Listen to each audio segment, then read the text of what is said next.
ஒரு குட்டி கதை சொல்லிட்டா, சென்னையில நம்ம ரசிகர்களை சந்திக்கிறதுக்காக இந்த வடபழனியில் இருக்கிற விஜயா வணிக வளாகம் மன்றம், அதாவது விஜயா ஃபோரம் மால் போறதுக்காக இந்த ராபிடோ செயலி மூலமா முதல் முறையா வண்டியை பதிவு பண்ணிட்டு போனேன். நான் விஜய் தனியா போயிருக்கேன், நண்பர்களோட பின்னாடி உட்காந்து போயிருக்கேன். ஆனா முதல் முறை இதான் காசு கொடுத்து பின்னாடி உட்காந்து போறது. ஆனா இது நல்லா இருக்குல்ல, முச்சக்கர பார வண்டியோட இது சிறப்பு. சல்லுபுன்னு பூந்து சீக்கிரமா போயிடலாம். தம்பி பொத்தனா போல கொண்டு வந்து நம்ம வணிக வளாகத்துல விட்டா போல. நான் இந்த மாதிரி வணிக வளாகங்களுக்கு போறத ரொம்பவே குறைச்சிட்டேன். ஏன்னா அந்த பெரு நிறுவனங்களோட பொறி கூண்டுல மாற்ற எலியா நான் இருக்க விரும்பல. சரி, ரசிகர்களோட சந்திப்பு அப்படின்னு சொல்லிட்டோம்.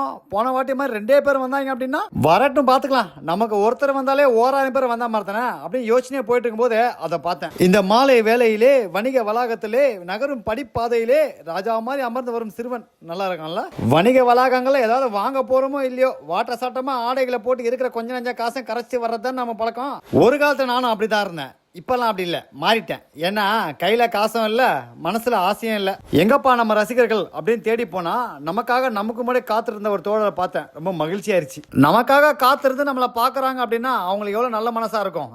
நாங்க 2 பேரும் கொஞ்ச நேரம் பேசிக்கிட்டு இருந்தோம். அந்த தோழர் பணிவாவும் கனிவாவும் நம்ம கிட்ட பேசினாரு. நாங்க 2 பேரும் புகைப்படம் எடுத்துக்கிட்டோம். அந்த இடைவெளியில எவ்வளவு பேர் வந்துட்டாங்க என்னால நம்பவே முடியல. நமக்காக நேரத்தை ஒதுக்கி இந்த சென்னை வாகன நெரிசல்ல மொழியை பிதுக்கி வண்டியை ஓட்டி வந்து நம்மளை பாக்குற மனசு இருக்குல்ல, அதான் என் கடவுள். இங்க வந்தவங்க என்ன பத்தி அதிகமா கேட்டாங்களோ இல்லையோ, எங்க அம்மா பத்தி அதிகமா கேட்டாங்க. அவங்க எனக்கு விசிறியா இல்ல எங்க அம்மாவுக்கு விசிறியா ஒரு நிமிஷம் குழம்பி போயிட்டேன் நானு. இந்த மாதிரி ரசிகர்களை சந்திக்கிறப்போ அவங்க சொல்ற விஷயம் என்ன தெரியுமா? உங்க தமிழ் நல்லா இருக்கு, உங்க உச்சரிப்பு நல்லா இருக்கு அப்படின்னு சொல்லிட்டு. கற்றோருக்கு சென்ற இடமெல்லாம் சிறப்பு அப்படின்னு அவ்வை சொல்லியிருக்காங்க.